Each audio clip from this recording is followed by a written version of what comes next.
Hey everyone, Brian from Variable Traders here. It is Sunday, May 23rd. Hope everyone's had a great weekend. And so this is the Sunday night video. This is where we take a look at the week that just went past, market action, and then we try to look ahead, see what might be coming down the pipe this week, as well as taking a look at some of the stocks we have on watch for the coming week. So it was a bit of a choppy week. The NASDAQ was the only one that actually finished a little in the green, which is what I was predicting last video on Wednesday. So let's take a look and see where things are going this week. So, and always before we get going here, this is my book on Amazon, How to Swing Trade. If you haven't checked it out, it's, as I said, on Amazon. So let's get into things here and look at the indexes, see where we're going or where we've been over the last week. Okay, as always, let's start out with the TLT, the 20-year Treasury Bond ETF. Let's see where things have been going. And you can see here pretty much, again, another week where we kind of churned. It does look like it's creeping up a little bit here, the price of the bonds or treasuries, which does mean yields are potentially dropping. But not a lot of movement there on the 10-year, and you can see that here in this price action, the actual yield on the 10-year, we're still staying pretty flat here. Really no move, and as long as there's no move, there's no big concern about significant rise in interest rates at this point. Although I believe that's on the minds of a lot of traders right now, which is keeping maybe the markets subdued a little bit.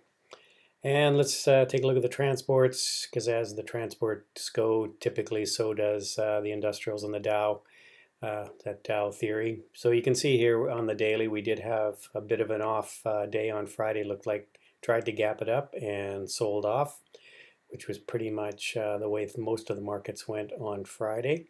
I think the Dow managed to finish in the green, and so did the transports, obviously. But you can still see a bit of a double top. And again, we're struggling to get back up to that level. Again, on the week, you can see transports well down on the week, almost 2.75% there on the week.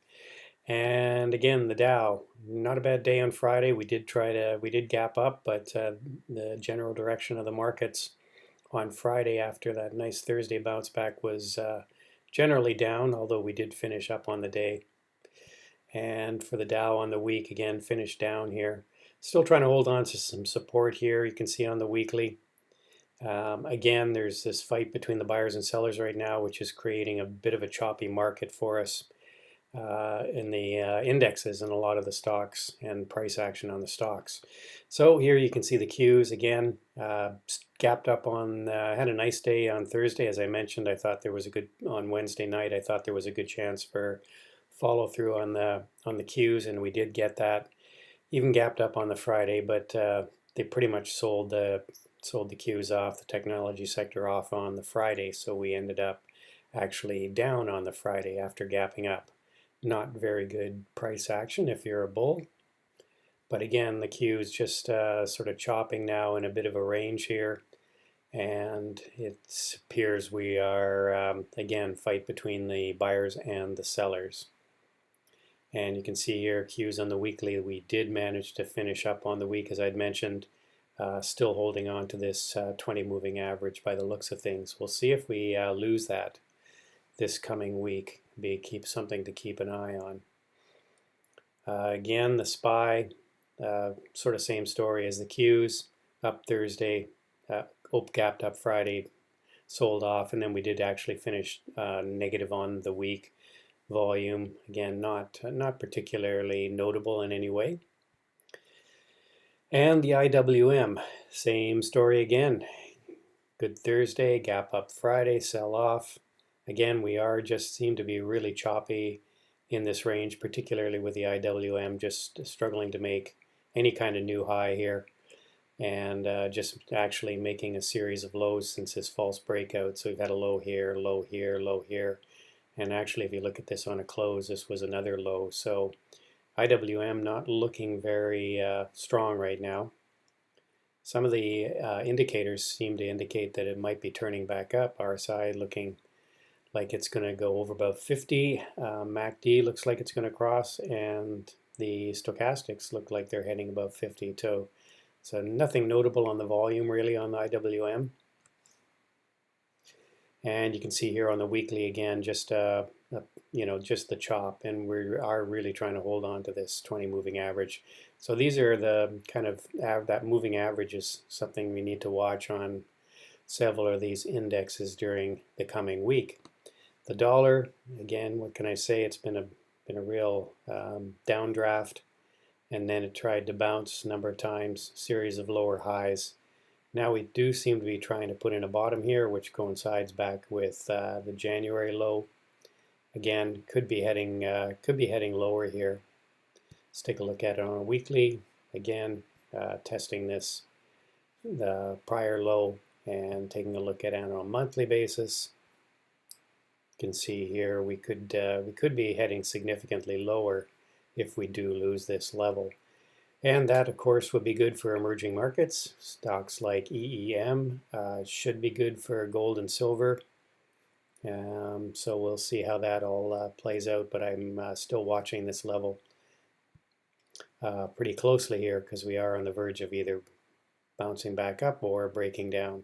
So volatility, let's take a look at the volatility. You can see here there's still no real fear in the market, even though we have been sort of churning sideways. That kind of tells you that there isn't any significant concerns about a big sell-off, but it doesn't look like we have much of a catalyst to take us higher. A lot of stuff has already been baked in. We're getting through earnings here, a lot of good earnings, and a lot of stocks basically just after good earnings just sort of sold off, sort of like they were baked in. So here's the Bitcoin. And again, over the weekend had a pretty rough couple of days here, and obviously trying to bounce here, and we'll see where it goes from there. But it seems to be still a lot of headline risk here on Bitcoin. So 28,000 is a 50 moving average. That's maybe an area to watch if we do come back down and retest sort of this 3028 level, 30,000, 28,000 level. Again, it just seems to be a lot of sort of negative news about China sort of banning the use, and U.S. regulators talking about regulating it. So again, maybe some opportunity to buy here down at the 50 if it gets down there. Okay, so that's where we've been this last week, and I'm expecting just more chop as we get into the coming week. And you can see here, this is our earnings that we've got coming up this week. We do have some interesting earnings that are on deck here. We've got Lordstown Motors Ride, which everybody's watching. We've got, I thought we had Nordstrom's here, or in NVIDIA's here down on Wednesday. That's what I was thinking. NVIDIA, we've got some retailers like Dick's, should be interesting. And a few of the banks, Canadian TD Bank, Costco we've got on Thursday. So there's enough to keep us interested this week. One of the strategies I've been using is going short with some options after stocks gap up on earnings, because they seem to all want to sell off. I can think of only one stock that hasn't, only one off the top of my head that hasn't done that, and that was Target. TGT came out last week, and then it's proceeded to go higher. But a lot of the other ones like that have come out, like Facebook, and I can't think of any other ones offhand. But Baidu, I did this strategy on. Selling options, selling upside options after they report, and just collecting the premium and letting them expire has worked out quite well. So we'll see what happens this week. We'll see it's interesting. NVIDIA will be interesting because they did announce a stock split. So that will be interesting to see if we get a continuation move higher on that one, of course. And there's Nordstrom's there as a retailer. So yeah, some retail stocks, some tech stocks, some banks, some energy. So we got a smattering of earnings that'll keep things interesting going into the coming week. And here we go. Let's take a look at a few stocks we're going to watch. This one came up on a scan. You can see here it's just breaking out. A lot of these breakout moves have not been working out. You can see here it tried to break out. Aqua tried to break out here, failed. It did try to break out here again, failed. So I'm looking for it to pull back here. Got an alert set at 29.50. If it does pull back here, I'll maybe look at taking an entry. And 28 would probably be a pretty good level to set a stop at. And then maybe 31 could be a pretty decent target on this one. BTU really popped up here hard. So I'm looking for a pullback maybe to this 550 level where this moving average is, 20 moving average. Looking for that to maybe come back and bounce. We get a move on energy. BTX, I'm still watching this one. The 25th, Tuesday, I believe there's a conference with them doing a presentation. Maybe that'll be a catalyst for a bounce. This is a very low float stock, and it can really take off. As you can see here, it topped out over $80 back in early May. The alternate energy stocks still seem to be working. I'm in iClean. You'll see that in a minute here, but you can see here it looks like fuel cell is breaking out. It's just one of the ones, fuel cell, and plug is another one. I'll show you, bring that up in a minute, but you can see here, there's your trend line, there's your breakout, and there's your pullback, check back to breakout trend line, and then higher. So I'm watching FCell to go for a move higher, although I'm not, unfortunately, in that right now. Gold and silver, GDX, we're doing a bit of consolidation here. You can see it's maybe putting in a bit of a pennant. So I'm watching this. Again, I got out of this last week when we popped up here. It just was too big a run, and sort of watching for an opportunity. Maybe the opportunity is around 39 if this, and then use a sort of 38.50 stop here. Might be an opportunity to get in tomorrow. This is the how I'm playing the clean track rebound. ICLN, it's bouncing up nicely here.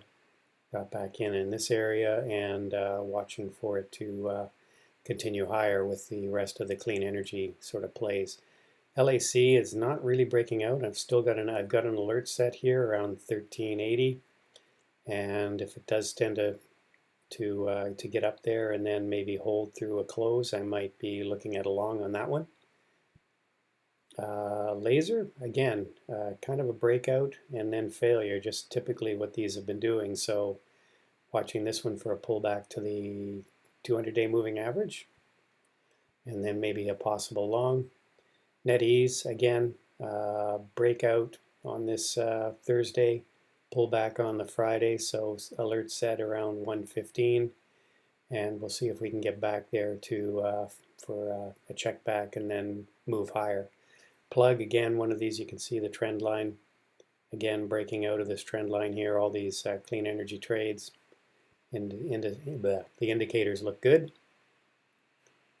UPST, I've been trading that one, but I haven't been, it's been a little bit dicey to hold overnight. It's quite volatile.